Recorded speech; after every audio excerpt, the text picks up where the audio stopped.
Bonjour les graphes, ravi de vous retrouver pour une nouvelle vidéo. Donc comme chaque week-end, comme presque chaque week-end, en tout cas c'est la rentrée, c'est la reprise.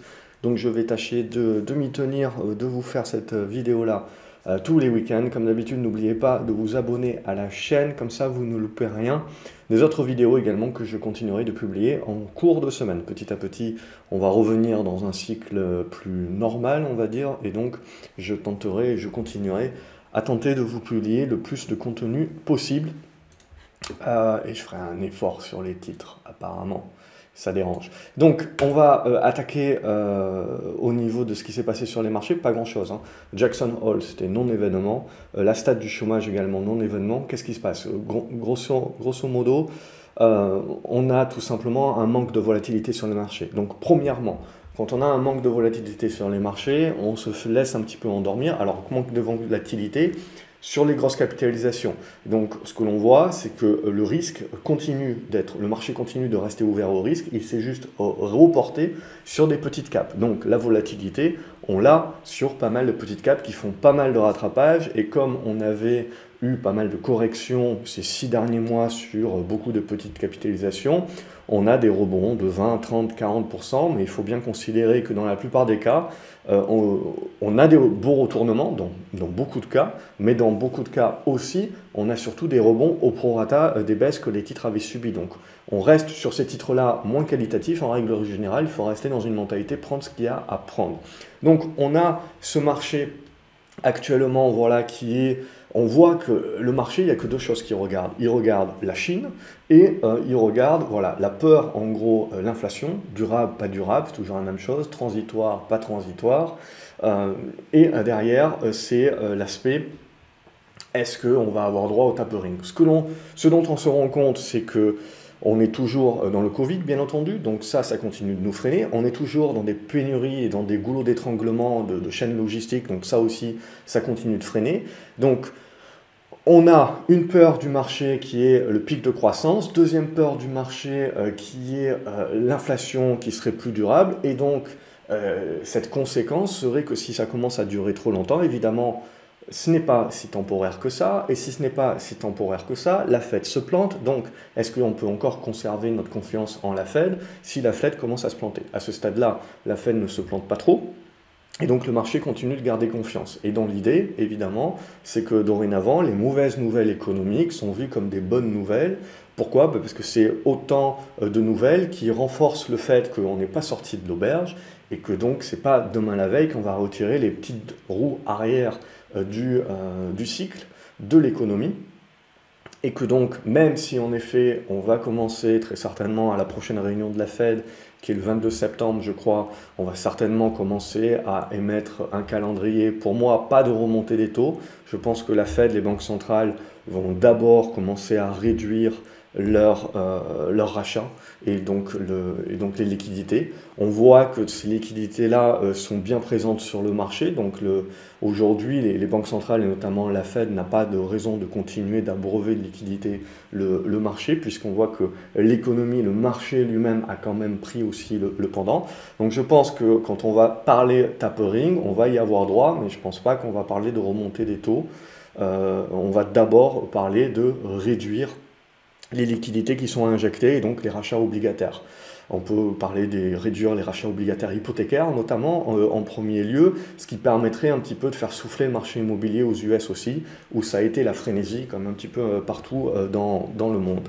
Donc voilà un petit peu ces éléments-là, mais ce qu'il faut retenir et ce que le marché retient, et c'est ce que je retiens aussi, c'est que pour moi, tout cela a été un non-événement dans le sens où on sait très bien qu'on va avoir droit au tapering, mais on sait surtout, et c'est ça pour moi qui est le plus important, qu'on va pas, ça va se faire doucement, petit à petit, et surtout, on ne va pas réduire du jour au lendemain tout. Donc c'est ça aussi qu'il faut bien comprendre, c'est que dans le jeu d'équilibrisme des banques centrales, on est bien dans du petit à petit. Ce qui, à un moment donné ou à un autre, évidemment, peut refaire peur sur l'inflation, parce que si les banques centrales réagissent faiblement et lentement, c'est bon pour les marchés dans le sens où on rase encore gratis et c'est open bar encore, mais à un moment donné aussi, ça veut aussi dire que si les banques centrales tardent trop, que la machine s'emballe. Actuellement, on parle toujours d'une inflation transitoire, puisque même au niveau des hausses de salaire, même au niveau de l'inflation que l'on ressent, c'est de l'inflation, quand on rentre dans le détail, qui reste sur des éléments aujourd'hui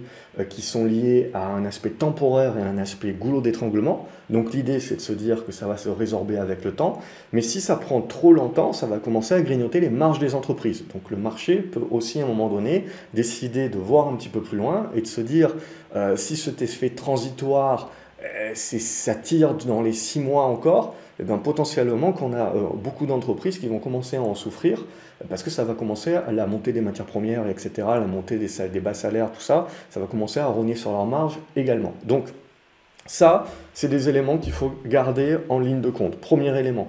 Deuxième élément pour moi, c'est la liquidité du marché. Tant que le marché a des liquidités, tout va bien.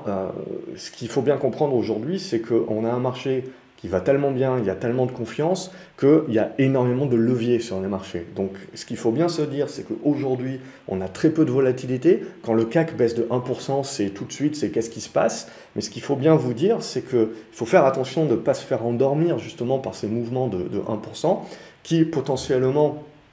On aura un retour de la volatilité d'ici la fin de l'année avec à un moment donné des variations de 2, 3, 4%.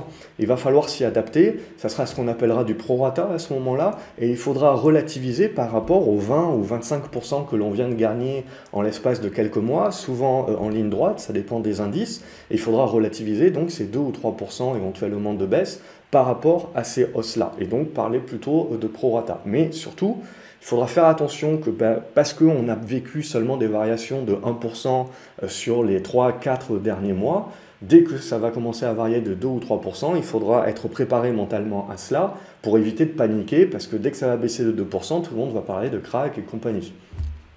Donc, c'est toujours la même idée. Donc pour moi, c'est cet aspect de liquidité où parce qu'on a énormément de leviers, parce qu'on a eu énormément d'argent injecté sur les marchés, parce qu'on a également énormément de cet argent-là qui est investi vers les trackers, ce qu'il faut bien se dire, c'est qu'à un moment donné, quand on aura une correction, il y a ce risque de volatilité parce qu'il y a des appels de marge, parce que voilà, on va devoir repondérer énormément et parce que si on a des flux qui commencent à sortir des trackers, le tracker, lui, il est bête et méchant, il achète en équipondération de l'indice de référence et il vendra de la même manière.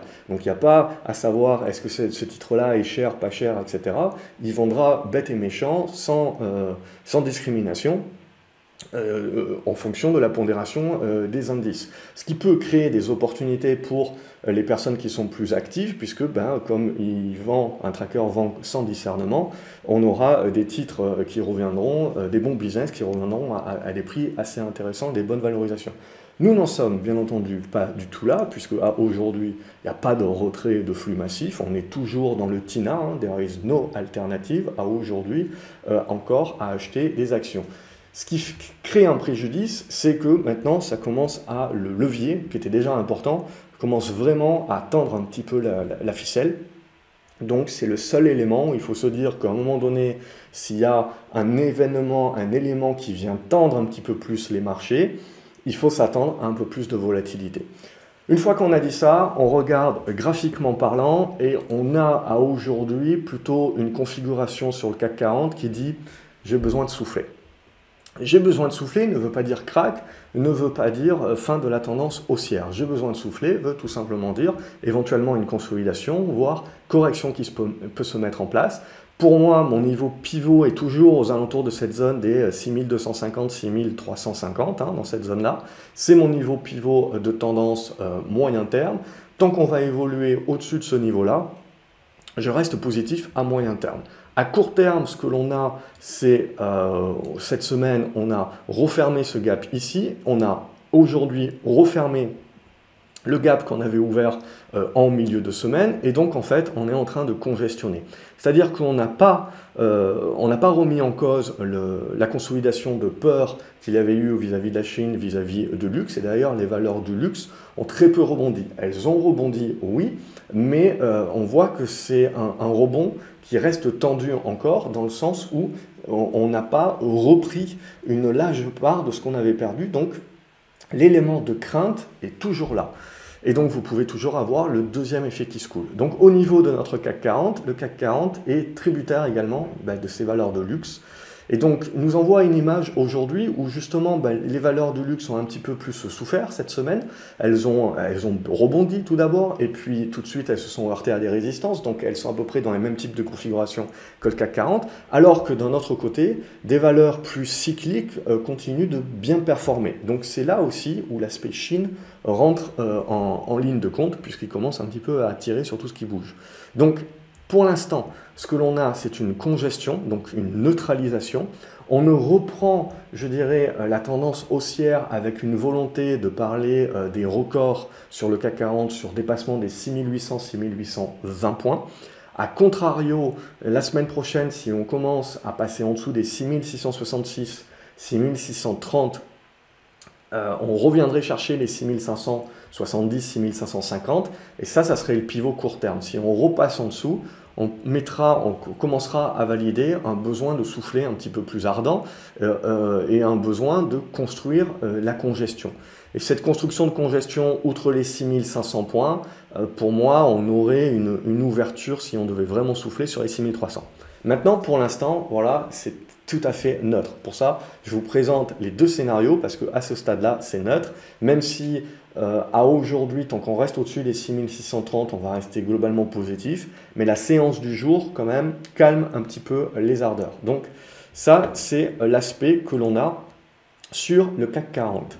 Sur le Nasdaq, on voit, il se passe pas grand-chose dans le sens où ça continue d'être haussier. Pourquoi?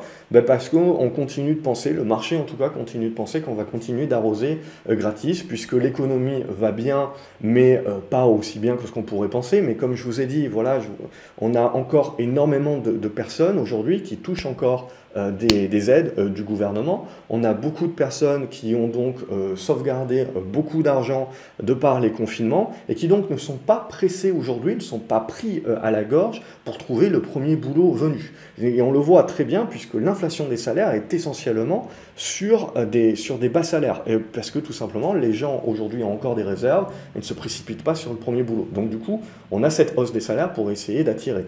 Et au-delà de cela, aux États-Unis, c'est là où c'est très intéressant et le tournant social également qui est en train de prendre les États-Unis, parce qu'il y a un tournant militaire et il y a un tournant social également où on voit de plus en plus d'aides.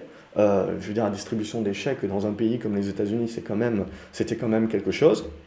Et dorénavant, on voit que dans les sociétés, même pour des bas salaires, même pour des jobs, on va dire, où on a un turnover qui est assez important, on voit qu'on essaye de faire de la rétention avec une augmentation des salaires et surtout pas mal de paiements en nature et puis des aides sociales également. Les entreprises se mettent à payer la crèche, le truc, le machin. Ça, c'est des choses qui existaient déjà et moi, je les ai connues il y a déjà une trentaine d'années d'ailleurs, mais c'était des plus grosses structures, des plus grosses entreprises et en règle générale pour des niveaux de salaire plus élevés. Et donc là, ce que l'on voit, c'est qu'on commence vraiment à globaliser cela.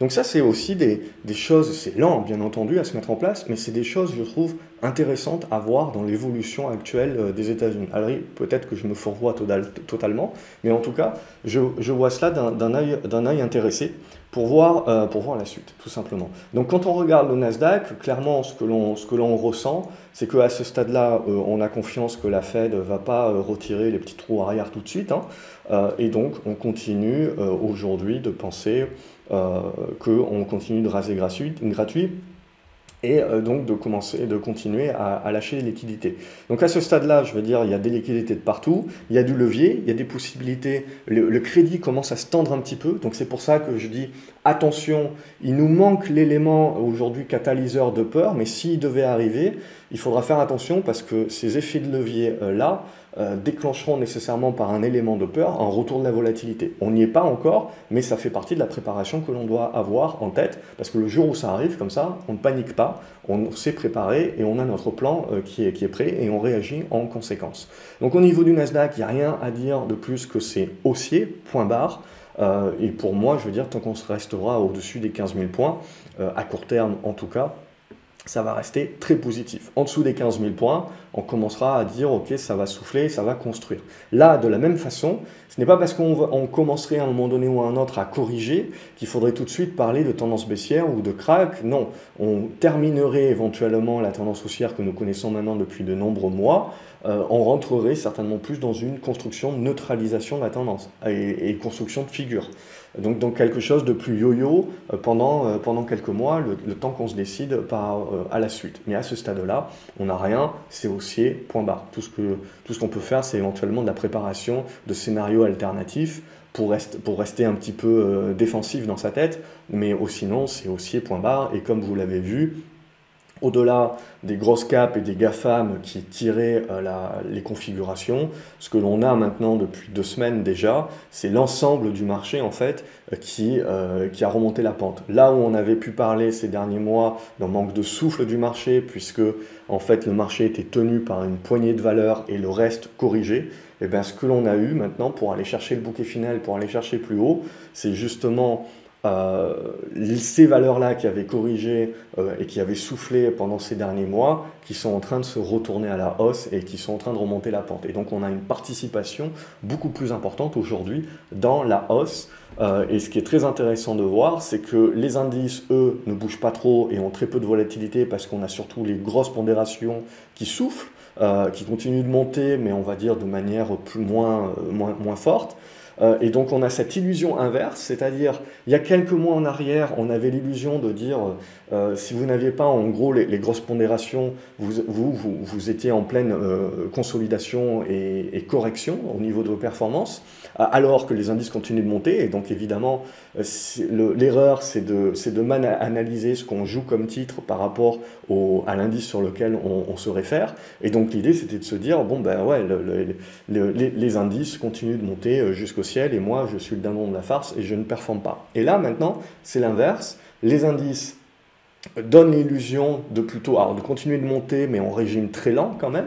Et à côté de ça, on a aujourd'hui sur des plus petites capes, etc., des rebonds exceptionnels de 20-30% et donc des performances qui sont en train de remonter la pente très rapidement. Et donc vous voyez, vous avez le sentiment inverse. Donc faites très attention, le momentum ces 10 dernières années a fait qu'aujourd'hui les indices sont ultra pondérés dans une poignée de valeurs et fait qu'on nage en pleine illusion. Donc il faut faire très attention quand on analyse un indice, quand on regarde un indice, qu'on ne se fourvoie pas, c'est bien de regarder des indices plus larges pour essayer d'avoir une vue globale de la situation. Donc voilà un petit peu où on en est sur le Nasdaq. Au niveau du Brent également, c'est positif, hein, c'est en train de construire. Donc quand je parle de construction, c'est ce à quoi il faut s'attendre, c'est-à-dire que vous restez dans une dynamique haussière, mais ce que vous voyez, c'est que pendant quelques mois, vous avez pas mal de zigzags, mais en fait, on est en train de travailler les choses, on est en train de construire éventuellement un triangle symétrique, et on est en attente. Soit derrière, vous cassez par le haut, et donc vous relancez votre tendance haussière, soit vous cassez par le bas, et là, réellement, en effet, vous passez en mode correctif, et en mode correctif de moyen terme, et donc là, derrière, vous savez que pendant quelques temps, du moins jusqu'à ce qu'il y ait un retournement, vous n'avez pas grand-chose à tirer du marché si vous êtes à la hausse.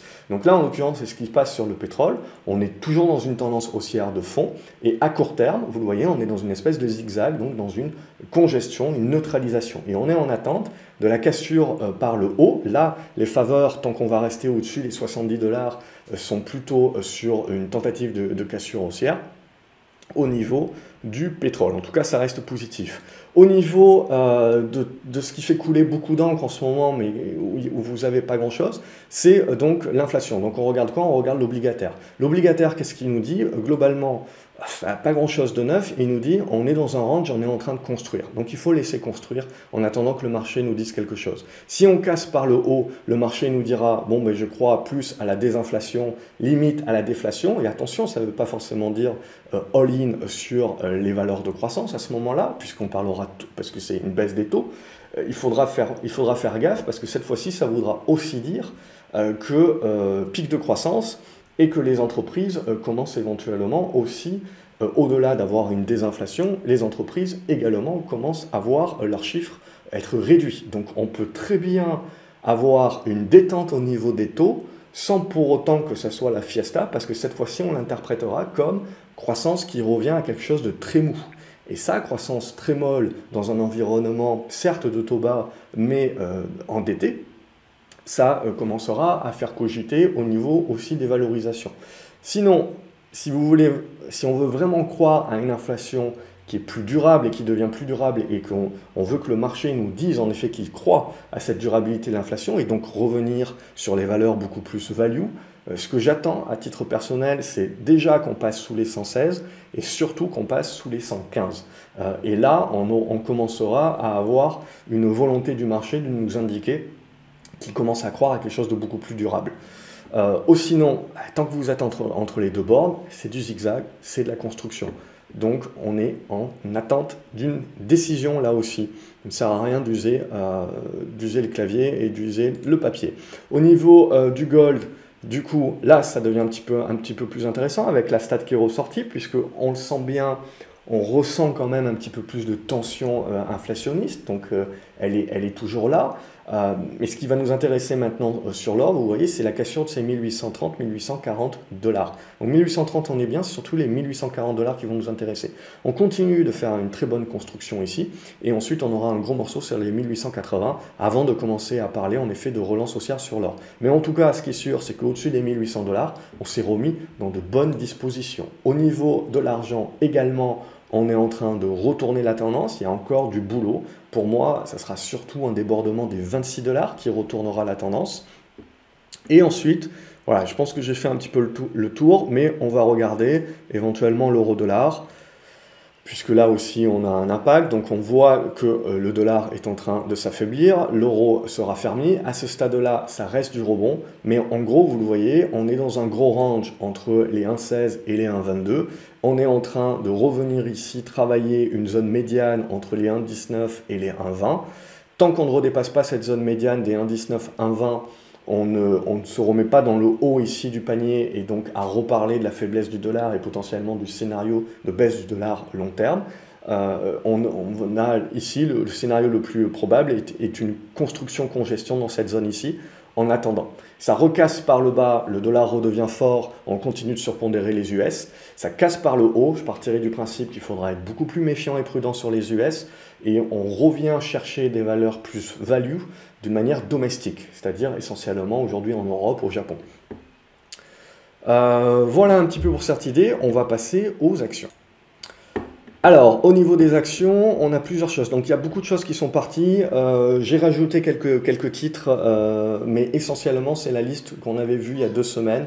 Mais vous avez beaucoup d'éléments qui sont déjà bien partis. Donc, on va regarder ce qui potentiellement n'est pas encore parti. Voilà, n'oubliez pas également de mettre des pouces en l'air, de liker la vidéo, ça motive toujours à continuer et de voir que ça vous sert un petit peu. Donc on a Acacia Pharma, évidemment, ce qui va nous intéresser, c'est plutôt la cassure des 2,35 qui tarde à ce stade-là. Il y a une petite oblique également, il est arrivé autour des 2,50.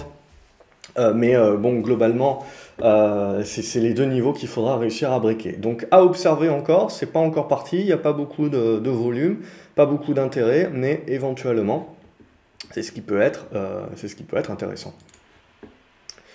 On a ensuite ADP. ADP, ça fait pas grand-chose, mais par contre, ça commence à construire une figure. Alors, je range un petit peu ma chambre, et l'idée, voilà, on va partir sur quelque chose un petit peu plus comme ça, plus ça, quelque part comme ça. Donc, une congestion qui est en train de continuer de se mettre en place, un support aux alentours des 94 € et des brouettes, et donc surtout un dépassement des 103 €. C'est ça, vraiment, qui pourra insuffler un retournement sur ADP. Après, c'est un titre qui est endetté, mais c'est clairement un titre sur lequel on ne peut pas se passer. Vous avez un MOT, évidemment, un aéroport, vous pouvez regarder Francfort aussi, qui est intéressant. Par contre, il y a pas mal de dettes, mais à un moment donné, je me dis que dans le monde d'aujourd'hui, on commence à avoir quand même une certaine visibilité. On n'a pas le trafic aérien qui est pas mal remonté aussi.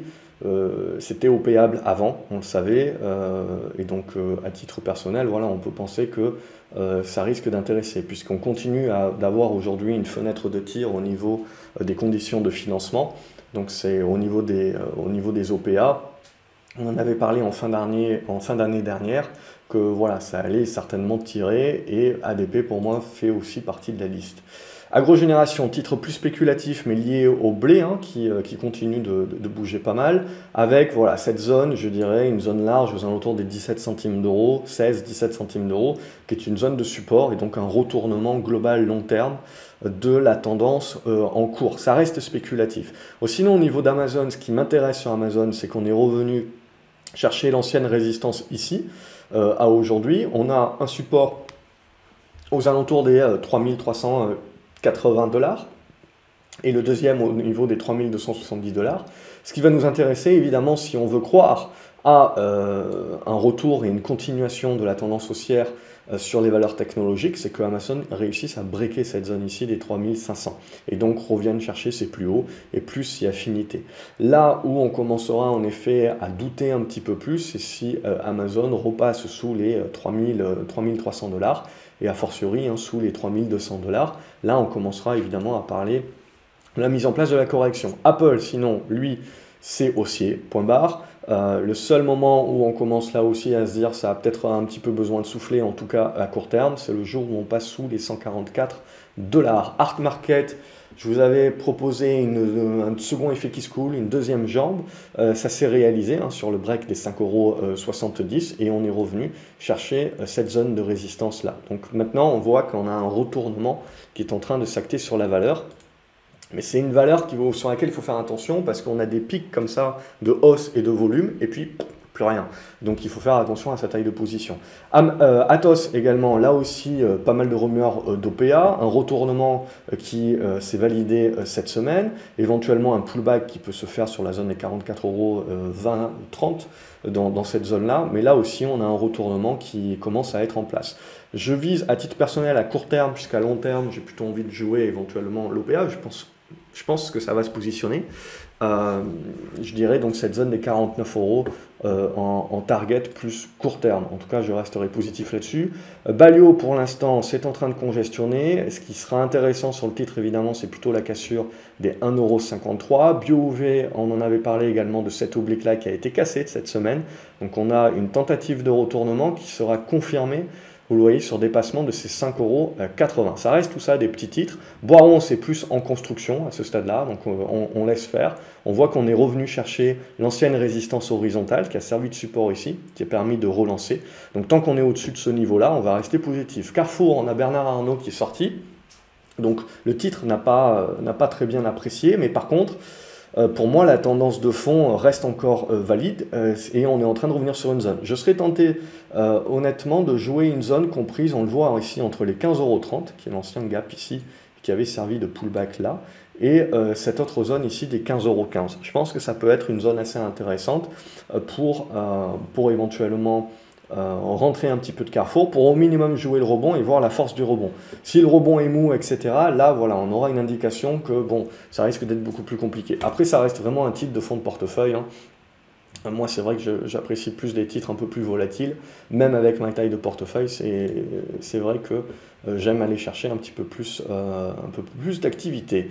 Au niveau de CGDIM, pour moi, on construit de manière propre, hein. On est en train de valider une oblique descendante résistance, donc c'est bien celle-ci qu'il faudra casser pour relancer la dynamique et aller tenter d'aller chercher au minimum ce gap-là, et puis les anciens plus hauts. En tout cas, ça reste positif. Céliade, ça c'est plus spéculatif, mais c'est dans l'air du temps.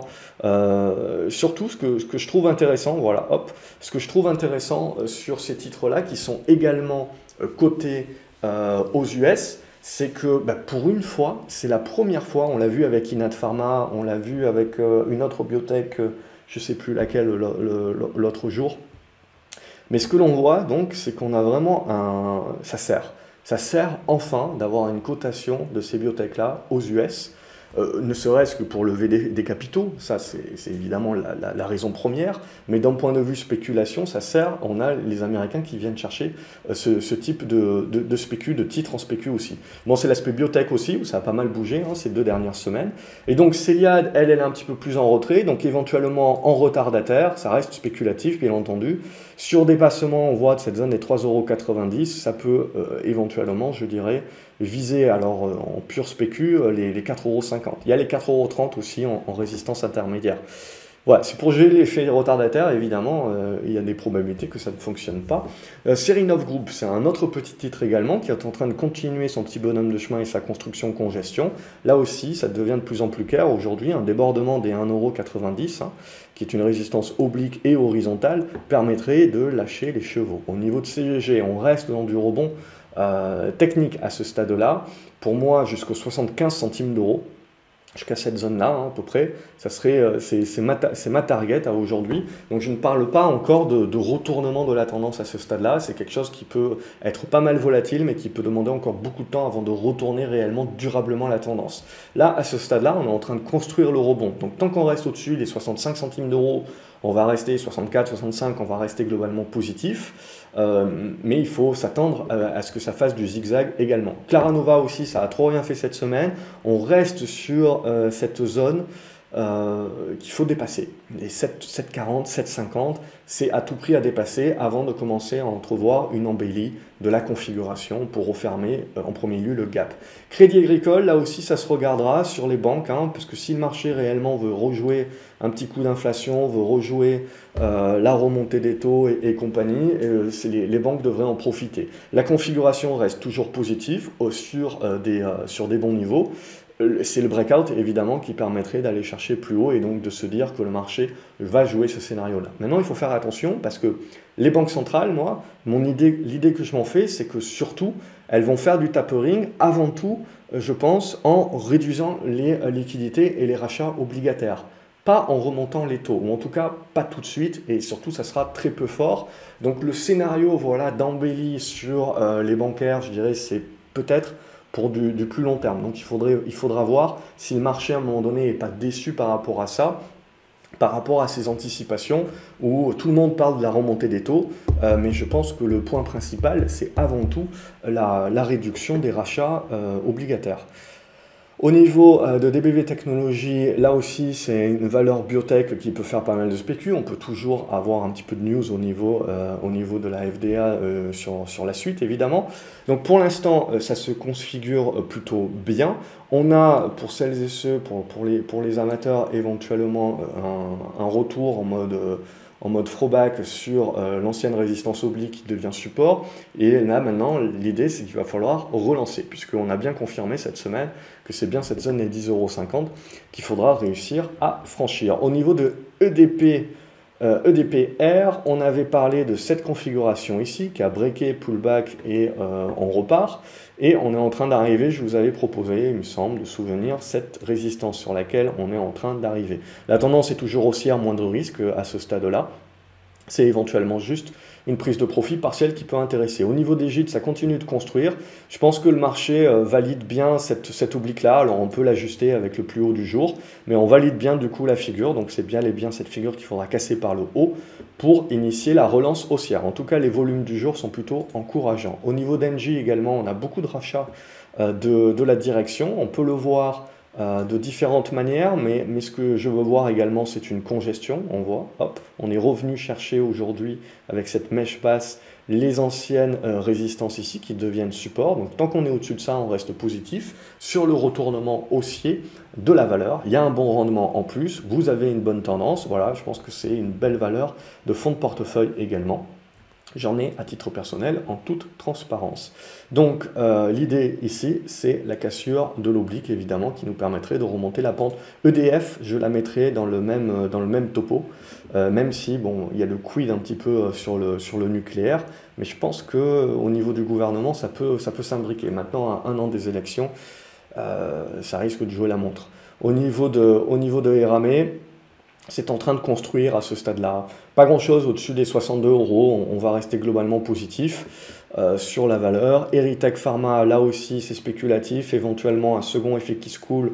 On le voit, si on arrive à déborder cette zone des 5,60 €, on irait chercher éventuellement, je dirais, la zone des 6 €, 6,10 €, voire les 6,50 €. Ça dépend s'il y a une news, bien entendu, c'est ça qui m'intéressera. Mais bon, ici, globalement, c'est aussi un gros morceau sur les 6,80 €.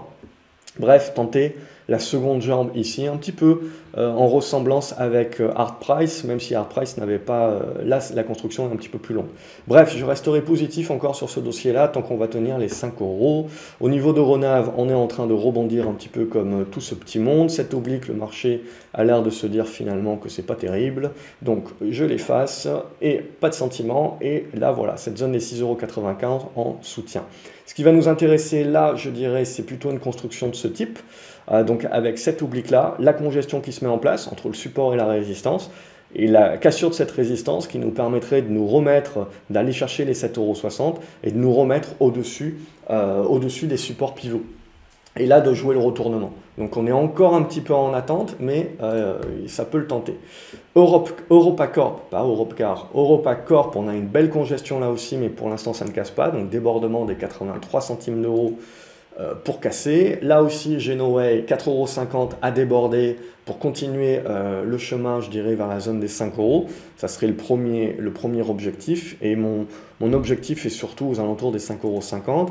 Au niveau de l'or, on a vu que ça commence un petit peu à se redresser, mais sur Harmony Gold, en tout cas sur Harmony Gold, sur les autres, elle performe mieux. Mais sur Harmony Gold, qu'on peut voir ici en termes de test, pour l'instant, on reste dans la construction. Maintenant, ça continue de s'observer. Mais c'est vraiment un débordement, on le voit, de cette zone des 3,70, 3,85 qui va vraiment permettre de jouer en retournement sur les minières.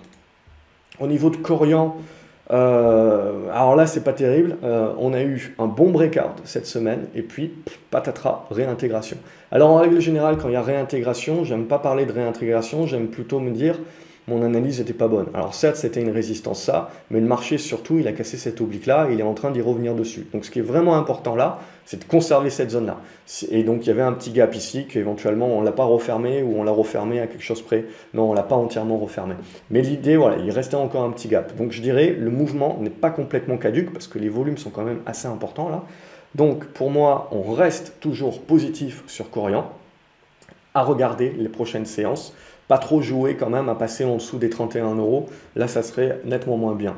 LDSC, on en avait parlé aussi dernièrement. Alors, il y a dû avoir une distribution de dividendes parce que j'ai mes obliques j'ai mes niveaux qui ont un petit peu explosé. Mais toujours, l'idée, c'est la même. Donc, s'il y avait cette congestion ici en triangle qu'on est en train de breaker, on n'est pas à l'abri de faire un pullback. Mais grosso modo, là aussi, vous avez un retournement haussier sur LDC qui est en train de se mettre en place. LVMH, donc vous voyez le secteur du luxe, qui n'a pas réussi à se redresser de sa peur. C'est ce qui handicape un petit peu le CAC 40 et qui vous donne l'illusion que le CAC 40 fait rien. Mais si vous regardez à l'intérieur du CAC 40, c'est surtout le luxe qui fait rien. Les autres, alors les bancaires se cherchent un petit peu, mais globalement, il y a quand même beaucoup de choses qui se passent. Après, il faut sortir un petit peu du CAC 40 pour vraiment voir qu'il y a beaucoup de choses qui se passent. Sinon, au niveau du luxe, on rentre un petit peu dans le no man's land, là, pour moi. C'est-à-dire, c'est pas haussier. Alors, la tendance de fond est toujours haussière, hein, qu'on se le dise. On parle vraiment à court terme. Donc on est vraiment sur une neutralité. Et surtout, on a validé des résistances cette semaine. Ça veut dire que tant qu'on n'arrive pas à revenir au-dessus de ces résistances, et là en l'occurrence en zone des 660 € sur LVMH, on n'a pas de relance haussière de la tendance. Donc du coup, on a une congestion qui se met en place. Et tant qu'on n'arrive pas à casser cette résistance, plus de temps on passe dans cette congestion, plus on fragilise, plus on démontre que les acheteurs sont quand même assez fragiles par rapport aux vendeurs, puisqu'ils n'ont même pas été capables de retracer au minimum la moitié du mouvement précédent. Donc on voit qu'il y a quand même cette crainte qui est là. Donc du coup, si on casse les supports, il ne faudra pas trop chercher midi à 14 h et jouer la fermeture de ce gap-là aux alentours des 600 €. Bien entendu, à long terme, ça reste encore haussier. On est dans un élément correctif où éventuellement il y a une seconde jambe qui peut se préparer. De toute façon, si aujourd'hui on veut penser que le CAC 40 veut souffler, c'est essentiellement les valeurs du luxe qu'il faut regarder. Morel et Prom et le secteur de pétrolier au sens large se portent très bien à ce stade-là. On travaille la zone de résistance, mais on n'arrive pas à la passer à ce stade-là. On va rester quand même globalement positif au-dessus des 1,95 €. Au niveau de Mota Engil également, on est revenu dans le business, c'est assez intéressant. Ce qui va m'intéresser, c'est de conserver les 1,34 € et je pense éventuellement dans cette congestion-là, re-rentrer sur le titre pour jouer le retournement. Au niveau de Navia, on en avait déjà parlé, on a vu le break, la petite congestion, la deuxième jambe également, qui va chercher le niveau de résistance. Alors j'étais un petit peu haut sur le niveau de résistance, on s'est arrêté un petit peu en dessous, aux alentours des 2,85, j'étais sur les 2,90, 95, mais l'idée elle est là. Donc là, l'idée c'est que vous avez eu un rebond au prorata de la baisse que le titre connaît depuis à peu près une année. Ce qui maintenant va nous intéresser pour vraiment parler d'un retournement haussier durable sur la valeur, c'est donc qu'on arrive à valider une cassure effective au-dessus des 2,85 €, 2,95 € et tenir au-dessus de ce niveau-là. Tant que ce n'est pas le cas, c'est un très beau rebond au prorata, mais on rentre très certainement dans une construction congestion à ce stade-là. On ne peut pas parler encore globalement de retournement, il faut encore patienter. Au niveau de NeoN, par contre, là aussi on est en train de tenter le retournement. Donc ça c'est en train de se mettre en place et on voit il faudrait valider un débordement au-dessus des 37 € pour revenir chercher la zone des 39 €. Bref, on est en train de construire gentiment une figure, on peut un petit peu adapter au chandelier un petit peu plus récent. Voilà, pour se dire, voilà le type de figure de congestion qu'on est en train de faire. Au niveau de Novacite également, donc on avait breaké vers le 20 août, on est en train de revenir sur la zone de support et valider cette zone de support. Tant que vous restez au-dessus, on reste positif sur la capacité de relancer. Cette capacité de relancer devra passer par la cassure des 4,60 €. Au niveau de Ontex Group, là il n'y a pas grand-chose à se mettre sous la dent tant que vous ne dépassez pas au minimum les 9,60 €. Au niveau de Orange, malheureusement, elle avait tenté le break, elle retravaille, etc. Ça reste toujours positif. J'ai envie, à titre personnel, de rester positif sur la valeur, de continuer à me dire que c'est moi qui n'arrive pas à voir nécessairement ce que le titre veut vraiment construire. Mais pour moi, on continue de congestionner. Ça aussi, c'est une bonne valeur défensive de portefeuille, mais au niveau graphique, ça sera encore mieux si elle arrive à revenir au-dessus des 9,80 €, 10 €. Pixium Vision, ça, c'est plus spéculatif. On a eu une première vague haussière, on a éventuellement une deuxième vague qui peut se déclencher sur débordement des 83 centimes d'euros et vous pourrez viser jusqu'au refermement, je ne sais pas si ça n'existe pas ce mot, mais en gros, jusqu'à refermer la zone des 97 centimes d'euros. J'allais dire refermage, celui-là, il n'existe vraiment pas. Mais au niveau de Prosus, on est en train de tenter une fin d'hémorragie. Il y a encore un petit peu de boulot. Hein, voilà, on est en train petit à petit de construire la figure. Donc il faudra réussir à casser encore par le haut. Mais globalement, pour moi, pas de moindre risque tant qu'on ne reviendra pas un minimum au-dessus de cette zone-là. Donc c'est un bon début, on stoppe l'hémorragie, mais il y a encore du boulot à faire. Quantum Genomics, on est venu avec la news chercher une oblique descendante qui remonte à pas mal de loin, il faut remonter un petit peu le graphique, qui a joué son rôle de résistance. Je suis un peu déçu cette semaine parce qu'on a travaillé un petit peu cette zone de résistance, mais on la tient tant bien que mal, donc ça reste encore positif, hein, ça reste aussi bien entendu, mais voilà, c'est assez volatile, on voit qu'il y a pas mal de personnes qui prennent des profits, et qui donc ça pousse un petit peu de construction, mais rien de bien méchant à ce stade-là, je resterai plutôt dans une volonté de me dire que le titre va construire, et ensuite, en cassant par le haut, il ira chercher un prochain objectif que l'on peut mettre à 7 € à ce stade-là. Et donc ce que j'attends, vous le voyez, c'est une sorte de construction dans une figure en triangle, soit en triangle ascendant, soit en triangle symétrique. Pour l'instant, on manque encore de chandelier, mais c'est l'idée première que j'aurai. Au niveau de Sanofi, ça reste encore propre, ça on va l'enlever, ça n'a pas l'air de trop plaire au marché. Donc on continue pour moi de construire à ce stade-là sur le haut, hein, on est venu buter en fait sur les zones de résistance qu'on avait déjà connues en juillet 2020. Donc on est en train de congestionner dans cette zone-là. Donc dorénavant, 84 €, 91 €, c'est la zone de neutralisation qu'il faut casser par le haut ou par le bas pour valider la suite. Au niveau de score, là aussi, il y a un retournement éventuellement qui est en train de se mettre en place. On le voit là, tac.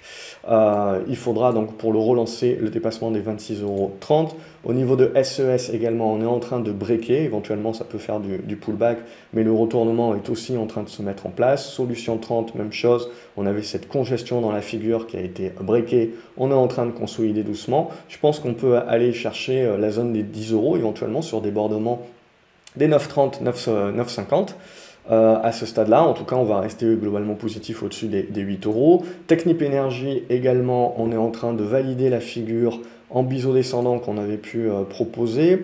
Ce qui va être intéressant, voilà, maintenant, c'est la congestion qui va se mettre en place ici. Et derrière, il faudra breaker. Donc on voit, hop, la résistance horizontale, ici, voilà, avec le triangle éventuellement ascendant maintenant qui prend le dessus. Donc on n'a pas encore validé le signal, mais on a des bons volumes. Et maintenant, les prochains chandeliers vont être importants pour confirmer. Terra Nexus aussi, on est en mode rebond. Va falloir refermer ce gap ici pour commencer. Et après, news ou pas news, en termes purement spéculatifs, je jouerai bien cette zone-là. Hein, vous le voyez, des 10 euros, on l'a ici par la barre de volume.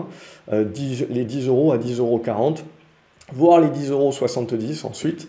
Mais c'est l'objectif éventuel. Alors après, partenaire ou pas partenaire, on ajustera en fonction de ça. Mais s'il n'y a pas de partenariat annoncé et qu'on joue en pur spécu, c'est la zone éventuellement où moi je me déchargerai. Au niveau de Total Énergie, on est en train de congestionner aussi. Hein. Tac, voilà, petite congestion, donc à casser par le haut évidemment si on veut relancer la dynamique haussière. Sinon, si ça casse par le bas, il faudra être un petit peu plus patient. On continuera à construire dans une figure beaucoup plus large, très certainement.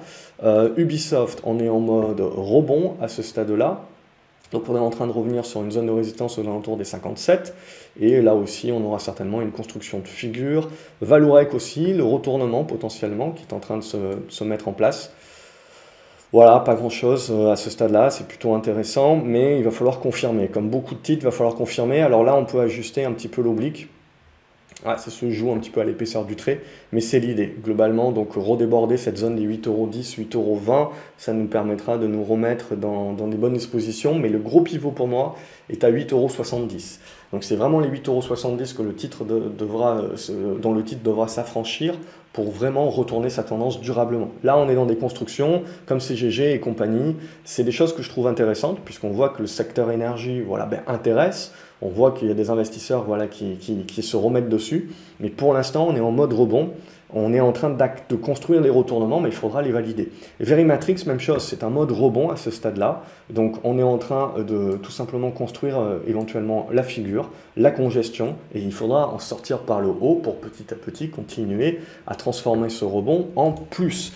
J'ai pas fini, on va faire d'autres trades. J'ai Galapagos qui est en train de construire éventuellement une fin d'hémorragie. Donc au niveau de Galapagos, moi ce qui m'intéresse c'est cet oblique ici qui servira de résistance beaucoup plus moyen terme, mais à court terme, hop, on a cette résistance horizontale, voilà, on est venu buter dessus. Ce qui va nous intéresser maintenant c'est de tenir la zone des 49 € et puis de casser cette zone des 52, 53 là, pour revenir fermer ce gap, ça serait une première étape. Donc là c'est du rebond technique, c'est pas pour tous les profils, hein, on est d'accord, c'est pour faire du trading ici ou du swing, mais globalement, pour être un petit peu plus durable sur la tendance, il faudra casser les 61 €. Aujourd'hui, voilà, on n'y est pas encore, donc on est encore en mode rebond. Vous avez Euromedis également qui a pas mal performé depuis les 12 €. Hein, on en avait parlé, ces 12 € qui pouvaient être intéressants. Et hop, on a cassé ce niveau comme ça, là. Ici, donc qui sert dorénavant de support, les 14,85 €. Donc tant qu'on est au-dessus, c'est positif. Sinon, on est en train de construire une figure un petit peu plus large avec une médiane sur cette zone des 14,80 € qui vous sert de support. Tant que vous êtes au-dessus, on est dans le haut de la médiane, mais je pense qu'on a validé une zone de résistance, donc il faudra casser pour continuer le mouvement. Et ensuite, continuer le mouvement, ça veut dire éventuellement viser, je dirais, une zone comprise entre les 17,30 € et les 18 €. Tant que vous êtes au-dessus des 14,80 €, ça peut être l'idée. Sinon, il y a pas mal, ça bouge pas mal sur les valeurs nucléaires, valeurs uranium, les minières uranium. Centrus Energy, vous avez Centrus Energy qui avait breaké ici l'oblique. Alors j'étais un petit peu en mode vacances, donc j'ai loupé pas mal de choses, mais graphiquement en tout cas, ça avait pu être partagé notamment au sein de l'académie. Un titre où j'ai gardé un reliquat d'une vieille position, c'est Energy Fuels, qui elle aussi voilà, a bien remonté la pente, cassé ses zones. Donc ça peut être intéressant de voir les consolidations, de voir les retours sur les anciennes résistances devenir support et éventuellement d'accumuler des positions. Sinon vous avez Cameco qui est le leader. Alors bon, c'est le Kazakhstan qui est leader, mais c'est un petit peu dur d'investir au Kazakhstan, donc c'est Cameco que l'on peut intégrer. Sinon vous aviez IPH évidemment cette semaine, où là concrètement on va se dire que les Américains ont bien aidé, surtout quand il y a des news qui sont liées. Et donc là, l'idée, de toute façon, on était déjà en mode rebond, on s'en était parlé, ou c'était dans l'académie, je sais plus. Et là, directement, ce qui a été très intéressant ici, c'est le niveau des 3,40. Niveau des 3,40 qui était une zone de résistance importante, hein, et donc une zone où on pouvait prendre des profits. Alors j'ai eu la chance de ne pas être devant l'écran, parce qu'honnêtement, je pense que j'aurais pris des profits là-dessus. Mais l'idée, ça, où c'est très intéressant, c'est de voir quand vous voyez que vous êtes sur un niveau normalement qui doit déclencher des prises de profit, et que le titre reste au contact de ce niveau-là. Et que donc, il y a beaucoup de vendeurs, mais il y a beaucoup d'acheteurs. Là, ça vaut le coup. Ça vaut le coup de garder une position en se disant, il y a quand même une grosse pression d'achat pour essayer et sur la cassure, ça peut vraiment déclencher un effet qui se coule. Donc ça vaut le coup de jouer. Parce qu'en règle générale, quand le premier mouvement où vous touchez la résistance, vous devez faire une mèche haute et très rapidement, en fait, en gros, vous devez vous dire, ah ben mince, il fallait mettre l'ordre avant parce que maintenant, c'est trop tard, etc. Ce qui n'empêche pas ensuite de construire et de revenir plus tard. Mais en règle générale, lorsque vous avez la première touchette comme ça, sur une résistance qui est très importante, et vous venez déjà de loin, vous venez déjà de gratter 20-25%, donc c'est quand même déjà beau, et que la logique c'est que vous voyez l'impact, et tout de suite, voilà, vous avez les vendeurs qui prennent le dessus, les acheteurs qui se dégonflent, etc. Voilà. Mais quand vous voyez l'inverse, que vous avez beaucoup de personnes qui vendent parce que c'est un bon niveau pour vendre, en effet, pour jouer le rebond, pour rester en mentalité, prendre ce qu'il y a à prendre. Il ne faut pas regretter, hein, si c'était votre plan, il n'y a pas de regret à avoir, parce que pour une fois où vous auriez dû éventuellement conserver, eh ben, 9 fois où vous allez conserver, vous allez louper la porte de sortie et vous allez évidemment vous ronger les doigts en vous disant, voilà, c'était clair et évident qu'il fallait vendre là, et il y avait une porte de sortie, et puis elle était très courte, il fallait positionner l'ordre avant. Et là, en l'occurrence, donc pour moi, c'est un cas. C'est un cas qui ressort là-dessus. Et comment on pouvait le voir? Alors, j'étais pas devant l'écran à ce moment-là, mais j'ai refait l'historique. C'était juste qu'à un moment donné, on voyait qu'il y avait énormément de vendeurs sur ce niveau-là, mais qui étaient tout de suite bouffés. Donc, il n'y a même pas eu une petite consolidation de rien du tout, justement, pour démontrer que cette résistance était forte. On a gardé un flux d'acheteurs. Donc, dans ces cas-là, si on est devant l'écran et qu'on a la capacité de le voir, bien entendu, dans le carnet d'ordre et de voir que cette accumulation qui est faite sur résistance, alors que c'est la première fois qu'on impacte et qu'on la teste, ça, c'est un signal quand même clairement positif où on peut jouer l'aspect spéculatif sur la cassure. Voilà, ça c'est l'idée, évidemment. Ça ne marche pas à tous les coups, c'est de la bourse, hein, sinon ça se saurait. AVT, Avenir Télécom, évidemment, titre très spéculatif. Mais on a pas mal de volume depuis quelques jours et on a une très belle congestion dans cette figure-là qu'on a tenté de casser aujourd'hui. Ce n'est pas passé, mais en tout cas, voilà, il y a des bons volumes, il y a des OCA aussi, mais à ce stade-là, on a plutôt l'impression qu'ils les ont passés et qu'ils en tirent plus trop d'autres. Donc, à voir s'il y a une news autre que les partenariats, parce que ce n'est pas des grosses news, hein. Ce qui nous intéresserait plus, c'est qu'ils utilisent la trésorerie éventuellement pour acheter totalement Thomson, et voilà, c'est ce genre de news-là qui peuvent être un petit peu plus intéressantes pour donner des perspectives un petit peu sur le titre. Mais après, ou alors qu'ils annoncent l'arrêt des OCA. Ça, à mon avis, c'est peut-être moins probable puisque c'est une manne financière qui est facile. Mais en tout cas, ce que je trouve intéressant, c'est qu'il y a des bons volumes. On a l'air d'avoir déjà passé toutes les OCA, en tout cas en cours à ce stade. Ça ne veut pas dire qu'il n'y en aura pas d'autres qui seront recréés, bien entendu. Même je pense que si ça devait monter, ça serait le cas, parce que ça va permettre d'en passer pas mal, parce qu'il y aura des volumes en hausse. Mais du coup, ce mouvement-là, en règle générale, vous avez les OCA qui ont l'air de se stopper juste avant un gros mouvement. Donc évidemment, ce n'est que pure hypothèse de ma part, mais c'est l'idée, c'est ce que je jouerai. Alors, je surpondère pas trop la position, ça reste très spéculatif, évidemment. Mais du coup, si on arrive à casser et à valider cette cassure des 12 euros, des 12 centimes 80, 13 centimes 40, je dirais, vous avez les 13,80 aussi, il y a cette zone sur les 15 centimes ici, hein, on va revenir travailler cette zone des 15 centimes 5, qui peut être une bonne target spéculative, d'aller chercher un petit peu de spécu. Évidemment, s'il y a de la news ou pas. Et un petit titre pour terminer, c'est Arcure. Je trouve que le business est assez intéressant. Alors c'est un tout petit titre, il n'y a pas beaucoup de visibilité, mais voilà, il y a plusieurs façons, il y a une façon de le voir, en gros à plusieurs obliques, mais en gros cette semaine on a des bons volumes, et donc on a la relance haussière qui peut s'effectuer, et donc là c'est éventuellement, si on valide le break, une cassure très intéressante de retournement à la hausse du trend qu'il faudra valider ensuite par la cassure des 4,20 €. Mais en gros, vous avez une belle tendance moins de risque là qui est en train de se construire. C'est un titre qui ne sont pas liquides, vous avez des spreads qui peuvent être énormes, etc. Mais graphiquement parlant, voilà, c'est le genre de choses également qu'on veut rechercher pour faire du moindre risque à plus moyen terme avec des retournements de cycle. Voilà ce que l'on pouvait dire donc cette semaine, comme d'habitude. J'espère que ça a pu vous intéresser, vous servir. N'hésitez pas donc à mettre des pouces en l'air, liker la vidéo, la partager également avec d'autres amis, d'autres investisseurs.